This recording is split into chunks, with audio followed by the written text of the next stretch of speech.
자식과 함께 산다는 것, 사실 엄청난 복입니다. 여러분, 가만히 생각해 보면요. 우리가 아이들과 함께 산다는 것, 이게 얼마나 큰 복인지. 사실은 놓치고 살 때가 참 많습니다. 어떤 집은요, 자식들이 틈만 나면 찾아옵니다. 엄마 뭐해? 아빠 저녁 드셨어요? 전화도 자주 하고, 잠깐이라도 얼굴 비추고 가고요. 근데 또 어떤 집은 진짜 말 그대로 코빼기도 안 보이는 자식들이 있습니다. 명절에도 생일에도 용건이 있을 때만 연락하고 평소에는 도무지 소식이 없습니다. 그럴 때 마음이 얼마나 서운하십니까?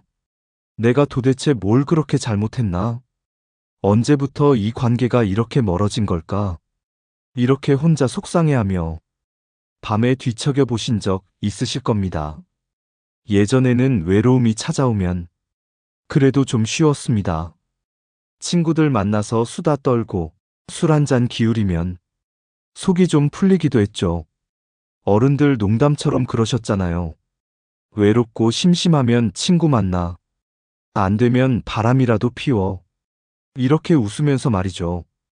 근데 요즘은 그런 농담도 쉽지 않습니다.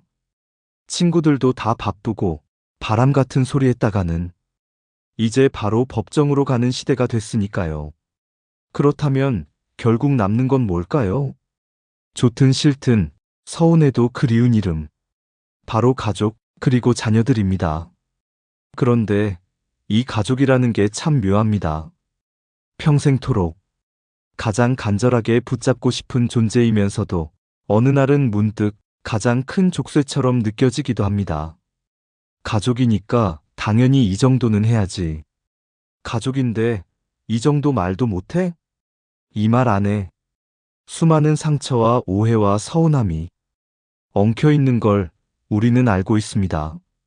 그래서 오늘 이 시간에는요, 나이 들어가면서 성인 자녀와 건강하게 잘 지낸다는 것이 우리 노년기에 얼마나 큰 행복을 주는지, 그리고 그 관계를 지키기 위해 우리가 무엇을 멈추고 무엇을 시작해야 하는지 이 이야기를 차분히 나눠보려고 합니다.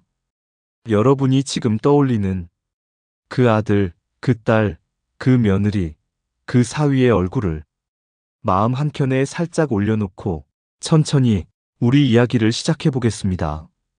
시작과 함께 구독과 좋아요를 눌러주세요. 삶에 도움이 되는 영상을 더 빠르게 받아보실 수 있습니다. 바로 시작하겠습니다. 자식을 떠나가게 만드는 최악의 부모 3가지. 첫 번째, 비난하는 부모. 여러분, 혹시 이런 말 입 밖으로 내보신 적 있으신가요? 야, 이 못난 자식아. 너는 도대체 왜 그렇게 사니? 네가 잘 되면 내 손에 장을 치진다. 우리는 그때 정말 화가 나서 혹은 너무 답답해서 그냥 한번 뱉고 잊어버린 말일 수 있습니다. 그런데 문제는요, 부모는 잊어도 자식은 절대 잊지 못한다는 겁니다. 특히 어린 시절에 들었던 말, 사춘기 때 가장 예민할 때 들었던 말들은 가슴속 깊숙한 곳에 화석처럼 굳어져서 평생을 따라다닙니다. 심리학에서는 이걸 자기충족적 예언이라고 부릅니다. 계속 바보라고 들으면 나는 정말 바보인 줄 알고 살게 된다. 넌 왜 항상 그 모양이냐? 너 같은 애는 어디 가서도 인정 못 받아. 이런 말을 반복해서 듣고 자란 아이는요, 정말 어디 가서도 어깨를 펴지 못합니다. 성인이 되면 어떻게 될까요? 회사에서 상사가 살짝 눈살만 찌푸려도 예전에 아버지, 어머니에게 혼나던 그 기억이 순식간에 되살아납니다. 마음이 쪼그라들고 목이 꽉 막히고 심장이 쿵 내려앉습니다. 그리고는 생각합니다. 나는 역시 안 되는 사람이야. 나는 늘 부족한 사람이야. 여러분, 자녀에게 이런 마음을 심어놓고 왜 우리 집에는 자신감 있는 애가 안 나오냐고 한탄하면 그건 조금 억울한 일이죠. 그래서 나이 들어가면서 제일 먼저 멈춰야 할 것이 바로 비난하는 말버릇입니다. 우리 자녀들, 이제 다 컸습니다. 어떤 자녀는 우리보다 훨씬 더 오래 공부했고, 훨씬 더 많은 정보를 알고, 기계도 더 잘 다루고, 세상 돌아가는 흐름도 더 빨리 읽습니다. 이런 자녀들이 마음 깊은 곳에서 바라는 건 단 하나입니다. 나이 들어서도 품격 있고, 교양 있고, 존경할 수 있는 부모로 남아줬으면 좋겠다. 그래서 저는 이렇게 말씀드리고 싶습니다. 자식에게 세상에서 가장 고운 말을 써주세요. 이제 잔소리와 욕, 비난은 슬슬 내려놓으셔도 괜찮습니다. 우리는 이미 충분히 오랫동안 많이 해왔으니까요. 두 번째, 착취하는 부모. 두 번째 유형은요, 조금 듣기 불편하실 수도 있습니다. 바로 착취하는 부모입니다. 아니, 부모가 어떻게 자식을 착취해? 이렇게 생각하실 수 있습니다. 그런데 잘 들여다보면 우리 안에도 이런 모습이 조금씩은 있을 수 있습니다. 예를 들어 볼게요. 생활비를 낼 능력이 충분히 있음에도 자녀에게 당연한 듯 돈을 요구하는 경우, 자녀가 이미 돕고 있음에도 넌 왜 더 안 하니? 누구네 아들은 한 달에 얼마씩 준다던데? 비교하고 압박하는 경우, 자녀가 해주는 것들을 고마움이 아니라 원래 그래야 하는 의무로 여기는 경우, 이런 태도는 자녀 입장에서 볼 때 정서적 착취로 느껴지기 쉽습니다. 여기서 우리가 한번 짚고 넘어가야 할 게 있습니다. 많은 분들이 이렇게 말씀하세요. 모성애는 본능이다. 부모 마음은 다 똑같다. 그런데 학자들은 이렇게 이야기합니다. 동물의 행동은 고정행위 패턴, 인간의 행동은 일반적 행동 특성이라고요. 쉽게 말하면 대부분은 그렇긴 하지만 꼭 그런 건 아니다. 라는 뜻입니다. 즉, 모성애도 부성애도 효도도 자동으로 나오는 본능이 아니라 알면서도 선택하는 행동이라는 거죠. 그래서 저는 부모의 헌신이 거룩하다고 생각합니다. 피곤하고 힘든 줄 알면서도 50년, 60년, 70년을 자식을 위해 살아가는 그 선택. 그건 진짜 위대한 사랑입니다. 마찬가지로 자녀가 부모를 돕는 것도 본능이 아니라 선택입니다. 그 선택을 고마운 줄 모르고 당연한 의무로 취급하는 순간 관계는 서서히 금이 갑니다. 정서적 착취란 우리가 흔히 착취라고 하면 돈, 재산만 떠올립니다. 그런데 정서적 착취는 더 깊고 더 오래 갑니다. 예를 들어, 너는 내가 부르면 무조건 와야 해. 나는 네가 없으면 한 걸음도 못 움직인다. 너밖에 없다. 네가 나 안 챙기면 나는 죽어.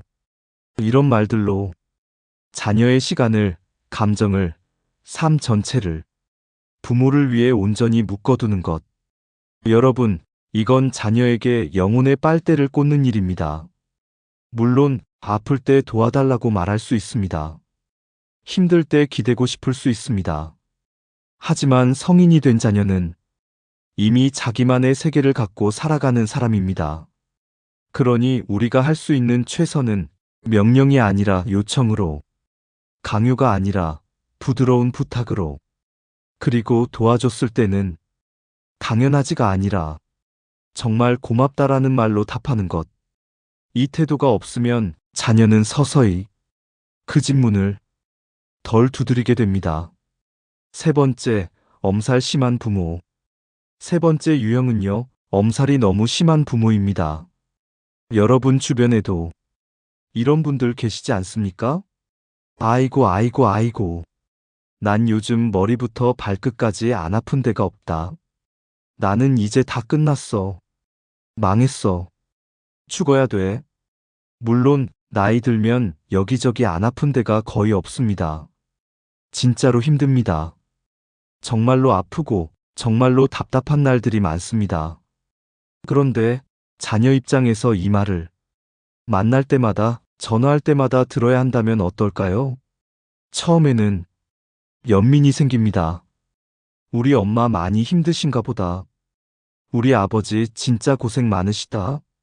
하지만 이게 10년, 20년 계속되면 어느 순간 이렇게 바뀝니다. 나는 부모님을 만나러 가는 게 아니라 환자를 보러 가는 기분이야.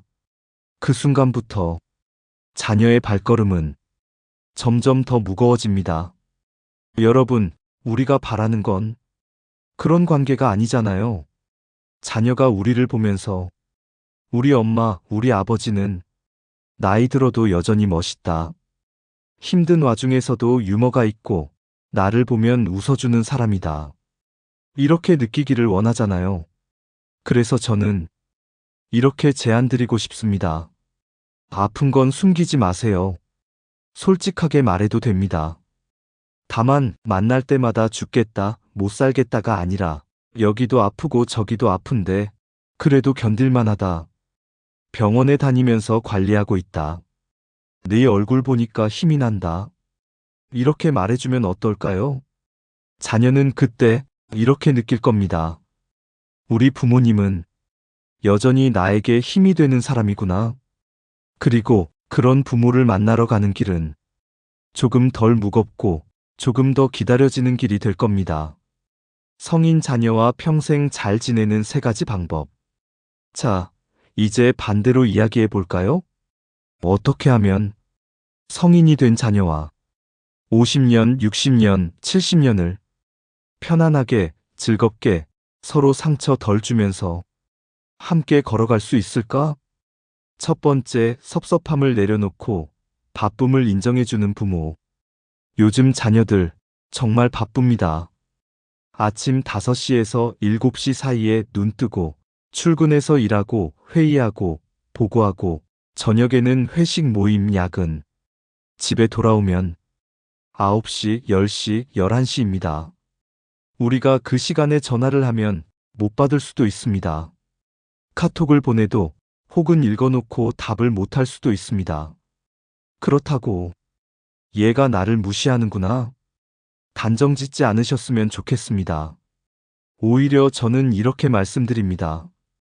전화할 때마다 매번 바로 받으면 그게 더 걱정입니다. 일도 없고 만나줄 친구도 없고 세상과 단절돼 있다는 뜻일 수 있으니까요. 그래서 자녀가 전화를 못 받았을 때, 메시지 답이 늦을 때 이렇게 한번 바꿔 말해보시면 어떨까요? 아, 우리 애가 오늘도 열심히 살고 있구나. 그리고 짧게 이렇게 보내주세요. 바쁜가 보다. 나중에 시간 나면 전화 한 번만 줘. 오늘도 고생 많다. 화이팅. 이 한 문장이 자녀에게는 엄청난 위로와 응원이 됩니다. 일주일에 한 번 생존 신고. 그렇다고 연락을 아예 끊고 살라는 이야기는 아닙니다. 저는 이렇게 추천드립니다. 일주일에 한 번 요일과 시간을 정해서 서로 생존 신고를 하는 겁니다. 예를 들면 이렇죠. 금요일 밤 8시는 우리 가족 생존 신고 타임이야. 그 시간에 누가 먼저랄 것도 없이 짧게 통화만 하는 겁니다. 잘 있어? 나 잘 있어. 밥은? 먹고 다녀. 그래, 고맙다. 사랑한다. 이 3분이면 충분합니다. 그 정도만으로도 서로의 삶이 느슨하지만 단단하게 연결됩니다. 기다림은 늘 어렵고 지나친 연락은 침범처럼 느껴집니다. 그래서 일주일에 한 번 이 정도의 리듬이면 자녀에게도 부담이 덜하고 부모의 마음도 덜 허전해집니다. 두 번째, 옆집 총각처럼 성인 자녀 존중하기. 두 번째 비결은 조금 재밌는 표현입니다. 성인 자녀를 옆집 총각처럼 대하라. 자식은 평생 자식 같지요. 40이 돼도 50이 돼도 우리 눈에는 그냥 애로 보일 때가 많습니다. 그래서 자꾸 이렇게 말이 나옵니다. 그렇게 하는 거 아니야. 엄마 아빠 말대로 해. 내가 살아봐서 아는데 그건 틀린 거야. 근데 생각해보면 이건 수직 관계입니다. 이제는 부모가 위, 자식이 아래가 아니라 어른 대 어른의 수평 관계로 서서히 이동해야 합니다. 옆집 총각을 떠올려 볼까요? 엘리베이터에서 만나면 안녕하세요 인사하고 가끔 장을 들고 오면 도와주고 머리를 멋지게 깎고 오면 오늘 깔끔한데요? 이렇게 한마디 건네주죠. 하지만 그 사람 인생에 함부로 간섭하지는 않습니다. 너 그 회사 다니지 마. 너 그 옷 입지 마. 너 그 사람 만나지 마. 이렇게 말하지 않잖아요. 성인 자녀 관계도 이제는 이런 감각이 필요합니다. 간섭이 아니라 관심으로, 지시가 아니라 제안으로, 판단이 아니라 경청으로. 이렇게 바뀌기 시작하면 관계의 공기가 달라집니다. 한 어머님이 이런 말씀을 하셨어요. 저는 언젠가부터 제 아들에게 간섭과 조언을 안 하기로 했어요. 대신 남의 집 아들들에게 잘해주기로 했죠. 그러다 보니 다른 집 아빠, 다른 집 어른들이 우리 아들에게 조언을 해주더랍니다. 근데 신기하게도 아들은 아빠 말은 안 듣는데 다른 집 아빠 말은 잘 듣더래요. 왜 그럴까요? 아빠가 하는 말은 잔소리고 남의 아빠가 해주는 말은 조언처럼 들리니까. 그래서 우리가 할 일은 자녀에게 모든 걸 말해주려 하는 게 아니라 필요할 때 내 자식의 인생을 도와줄 좋은 어른들을 옆에 붙여주는 것. 그러려면 먼저 내가 존중하는 방식을 배워야 합니다. 세 번째, 감탄하고 인정해주는 부모. 마지막 세 번째 비결은 아주 간단하지만 정말 강력합니다. 나이 들수록 자녀에게 감탄해주세요. 옆집 청년이 머리를 단정하게 깎고 오면 오늘 되게 깔끔한데? 잘생겼다. 이렇게 말해주잖아요. 근데 정작 내 자식이 머리를 깎고 와도 우리는 그게 뭐냐? 왜 이렇게 짧게 잘랐어? 돈 아까워 죽겠네. 집에서 깎지. 이렇게 반응할 때가 많습니다. 가족이니까, 편하니까, 익숙하니까 그렇습니다. 하지만 우리 자녀는 부모에게서 이런 말을 정말, 정말 듣고 싶어 합니다. 와, 너 참 많이 성장했다. 네가 살아온 시간이 참 대단하다. 엄마, 아빠는 네가 자랑스럽다. 밖에서 우리 자녀는 늘 비교당합니다. 실적이 어떻고, 연봉이 얼마고, 누구 집에는 승진을 했네, 누구는 어디로 이민을 갔네. 늘 누군가와 비교되고, 평가받고, 비난 듣기도 합니다.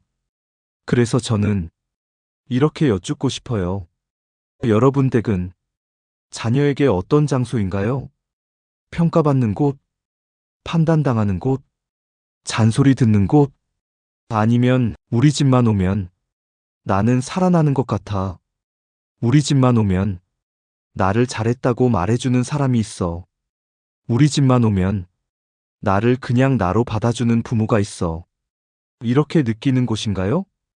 자녀가 온 세상에서 피곤하고 지치고 눈치 보며 살다가도 우리 집 문만 열면 와, 여기서는 숨 좀 쉴 수 있다.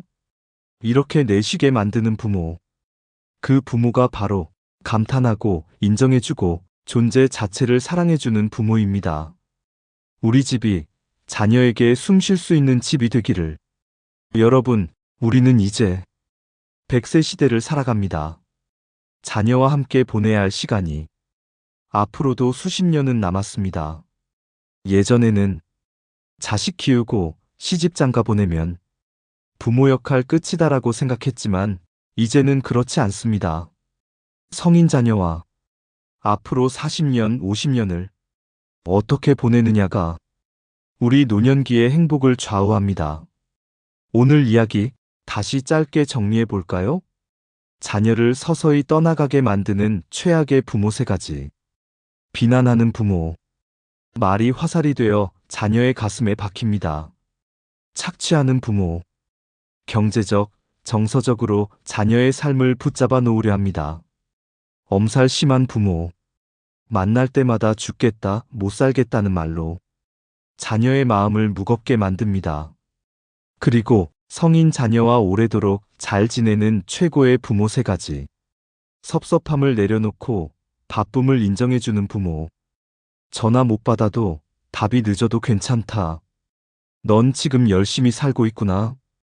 옆집 총각처럼 성인 자녀를 어른으로 존중하는 부모. 간섭이 아니라 관심으로, 지시가 아니라 제안으로. 감탄과 칭찬을 아끼지 않는 부모. 너라서 고맙다. 네가 우리 자식이라서 나는 행복하다. 우리가 완벽한 부모는 못 됩니다. 하지만 어제보다 조금 더 나은 부모가 될 수는 있습니다. 어제보다 한마디 더 칭찬하고, 어제보다 한 번 덜 비난하고, 어제보다 한 번 더 고맙다 말하고, 어제보다 한 번 덜 섭섭하다 말하는 것. 이 작은 변화들이 모여서 우리 인생 후반의 관계를 완전히 바꿔놓을 수 있습니다. 마지막으로 여러분 자녀가 언젠가 이렇게 말해주기를 진심으로 기도합니다. 우리 엄마, 우리 아버지는 나이 들수록 더 멋있어지는 사람이다. 그래서 나는 그 집에 자꾸 가고 싶다.